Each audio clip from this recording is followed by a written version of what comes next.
Bonjour, Christian Dubois, votre coach financier. On se pose souvent la question, est-ce qu'il y a des crédits plus intéressants que d'autres? Bien sûr, on va en parler dans cette vidéo. Alors en réalité, il y a un seul crédit que vous pouvez prendre. C'est un crédit qui est payé par les autres. Et ça, c'est la 8e loi du succès financier. Qu'est-ce que ça veut dire, un crédit payé par les autres?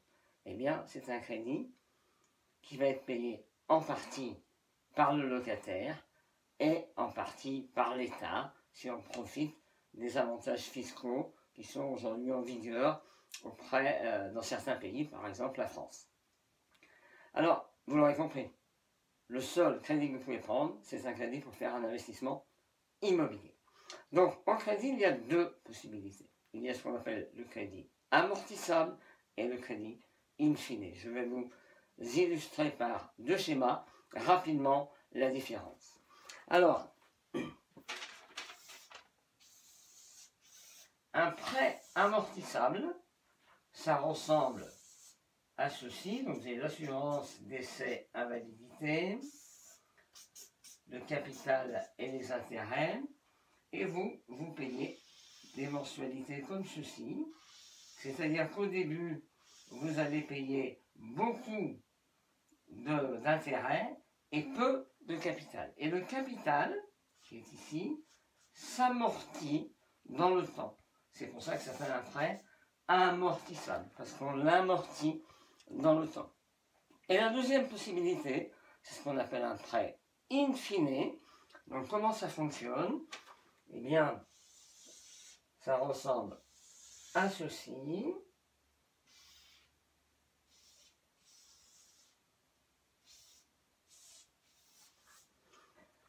Ici, vous avez les intérêts, l'assurance décès invalidité, et là le capital. Et donc, pendant toute la durée, vous n'allez payer que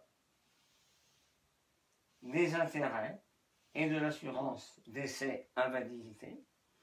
Et à la fin, in fine, à la fin du prêt, vous rembourserez le capital d'un seul coup. Quel intérêt de faire cette opération? Eh bien, si vous avez déjà des revenus fonciers, sachez que la totalité des intérêts sont déductibles des revenus fonciers, c'est-à-dire des loyers, de cette opération ou d'autres opérations. Et donc, vous pouvez peut-être créer un déficit foncier.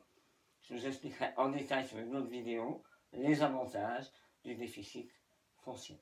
Alors, je vais quand même attirer votre attention sur une chose, parce que j'ai entendu dans certaines vidéos parlant d'immobilier que c'était bien d'équilibrer ces remboursements et ces loyers.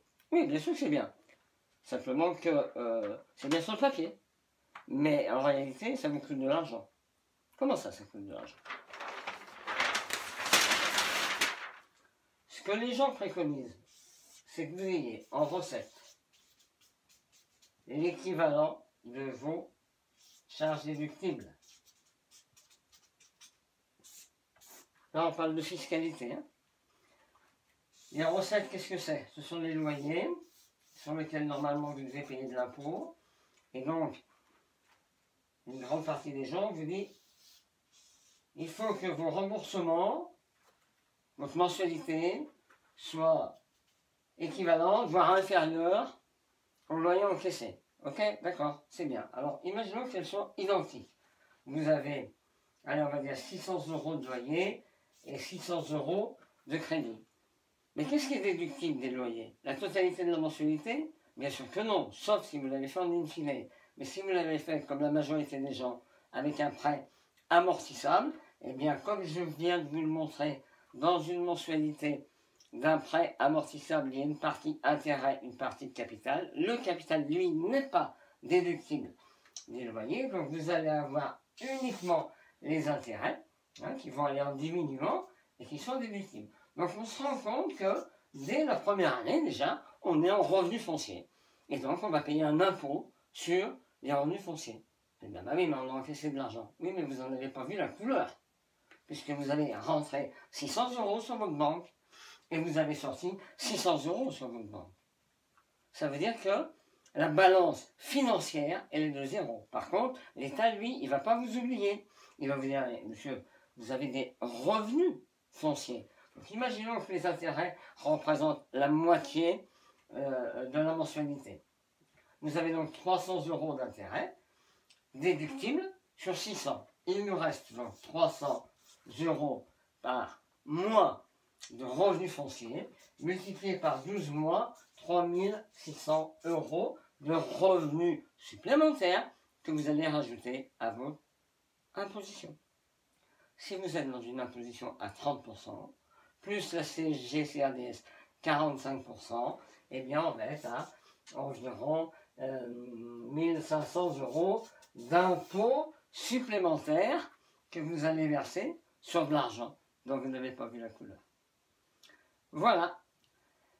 Je vous ai préparé juste en dessous les 17 lois du succès financier. C'est cadeau. Allez-y. Bonne journée. Au revoir.